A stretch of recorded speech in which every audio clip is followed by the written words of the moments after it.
In this video, I'm offering you 10 phenomenal Shakespeare monologues for male performers. These speeches will be absolutely cracking for auditions and assessments. They explore corruption and conflict, anger and anxiety, and most of them are much rarer than the overdone and common cliches. These are all complex characters from 10 different plays. Don't forget you can use the chapters to save time finding the monologue you need, and at the end of the video I'll tell you how you can view and download all of these speeches for free. Right. Here we go. Caius Martius from Coriolanus, Act 1, Scene 1. Caius Martius, who is later renamed Coriolanus, is an aggressive, adamant and volatile Roman general. This is his first entrance and he is laying into the citizens of Rome who are angry at the government for favouring the rich over the poor. Caius Martius uses tons of contrasting ideas or antithesis when describing the citizens. He calls them scabs who are untrustworthy and indecisive. Start at, "What's the matter, you dissentious rogues?" Cut the citizen's small interjection and Caius's response, then stop at, "What's there seeking?" Dauphin from King John, Act 5, Scene 2. Louis the Dauphin is the eldest son of King Philip of France. Cardinal Pandolf, on behalf of the church, has previously incited the Dauphin to wage war against King John and the English. However, Pandolf has just returned with new instructions for the Dauphin to stop his war. This speech is the Dauphin's outraged response to this request. He cites his recent marriage to Blanche that has upped his claim to the English throne and says England is now half conquered. He speaks with a calm and simmering authority and employs numerous questions to expertly shape the rhetoric. He is insulted that Rome and the church are going back on their word, that they're interfering in business that doesn't concern them, especially as they have no skin in the game. Start at, "Your Grace shall pardon me, I will not back," and stop at, "No, no, on my soul it never shall be said." Carlisle from King Richard II, Act 4, Scene 1. Carlisle is a bishop and a close friend of King Richard, but Henry Bolingbroke and his faction intend to depose King Richard of his crown. Carlisle is scolding them for this blasphemous and immensely immoral act. This speech is tightly packed with powerful religious imagery. It concludes with a chilling prophecy of an English Armageddon that he says will happen if this heinous act is allowed to happen. Disorder, horror, fear and mutiny is one part of his profoundly desolate prediction. Start at, "Mary, heaven forbid," and stop at, "Lest child's children cry against you, woe." Hotspur from King Henry IV, Part 1, Act 1, Scene 3.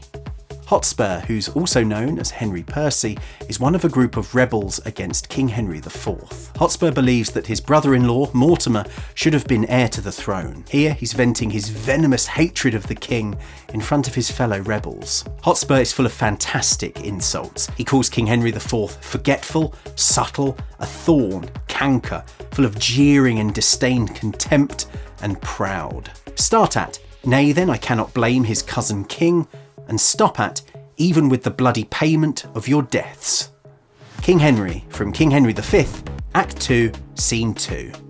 King Henry is about to embark on an invasion of France and he's just discovered that 3 members of his own office have betrayed him. Cambridge, Scroop and Grey have taken bribes by the French to kill King Henry before he sets sail. Here, the king is sentencing this treacherous trio. It's gravely serious, full of restrained regal fury. Then, after the 3 exit, Henry shifts to a more energetic, rousing and inspiring intention. What I love about this speech compared to King Henry's more iconic ones is its conciseness and the clear contrast between the two halves, which gives you much more variety to explore. Start at, "God quit you in his mercy, hear your sentence," and stop at, "No king of England, if not king of France."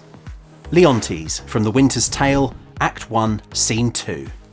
King Leontes is possessed with paranoia that his wife, Hermione, is having an affair with Polixenes, his childhood friend. Leontes' son, Mamilius, is with him, but he instructs him to leave so he can be alone with his thoughts. This speech feels like a soliloquy, with Leontes sharing his vicious jealousy exclusively with the audience. His frustration starts small and personal and grows into a colossal outcry where he damns the whole globe and its vile ways. The speech is packed with chewy language that precisely captures the spiky suspicion that's coursing through him. Start at "Gone already?" and stop at "Have the disease and feel it not." Cassius from Julius Caesar, Act 1, Scene 3. Cassius is a key conspirator against the ambitious and arrogant ruler Julius Caesar. Here, Cassius speaks to Casca to try and recruit him to his cause. He starts by berating Casca, calling him dull, pale, and full of fear in order to manipulate him. Cassius goes on to describe how the natural and spiritual worlds are in disarray and claims that heaven has manifested this as a fearful symbol of the state. He draws a further comparison between this rough and violent knight with their leader, who he wants to bring down. This speech is slightly shorter than others in this list, but it does have a very large 10-line thought at its centre, which is a challenge to clearly convey. Start at "You are dull, Casca," and stop at "and fearful as these strange eruptions are." Timon from Timon of Athens, Act 4, Scene 1. Timon was a wealthy man who wined and dined the rich and famous and was overly generous with his money. But this has now come back to bite him. He is completely bankrupt and his friends have demanded that loans be repaid to them. Timon has snapped and brutally berated them at his latest banquet. In this scene, he's fled Athens and is standing outside the city walls. He's laying down the mother of all curses on everyone that he's left behind. It's ridiculously and meticulously detailed and thorough. No person in Athens escapes his chastisement. He might even tear off his clothes to try and rid himself of the touch and scent of his former home. Finally, his anger expands to encapsulate all of mankind. Start at "Let me look back upon thee, O thou wall," and stop at "To the whole race of mankind, high and low, Amen." Angelo from Measure for Measure, Act 2, Scene 4.